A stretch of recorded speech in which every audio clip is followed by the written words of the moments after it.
আজকে মা ছেলে নতুন একজনকে নিয়ে নাস্তা করবে, সেটা কে জানেন? আমার বাগানের হলুদ রানী। এই দেখুন, ফুলটা অরোয়া ছিঁড়ে ফেলেছে, তাই নিয়ে এসে এরকম সাজিয়ে রাখলাম, কারণ যত্নে করা ফুল ফেলে দিলে ভালো লাগবে না। আর তাই ভাবলাম আমাদের মা ছেলের সাথে আমার এই হলুদ রানীর সাথে নাস্তা করব। আজকে আমার মা ছেলের নাস্তা হবে ভাজি, গরুর মাংস আর রুটি। এটা আমার ছেলের খুব পছন্দ, যার ফলে আমার আর সকালে প্যারা নিতে হয়নি।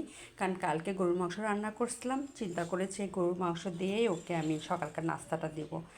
আর আমি সেটাই করেছি, ওকে সকালেরকার নাস্তা দিয়েছি, দুটো রুটি, মিষ্টি কুমড়া সহ পেঁপে সহ ভাজি করেছি, আর গরুর মাংস।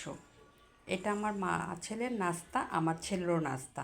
তার সঙ্গে থাকবে 1 কাপ চা, কারণ ছেলে একটু ঠান্ডা চা হলে সমস্যা হয় না, কিন্তু আমার সমস্যা হয়। এজন্য আমার চাটা পরে করব, আমার ছেলের চাটা আমি রেডি করেছি। আর মা ছেলের আজকে সকালকার নাস্তা হবে গরুর মাংস, 2টা রুটি, মিষ্টি কুমড়া ভাজি, 1 কাপ চা, তার সঙ্গে আমার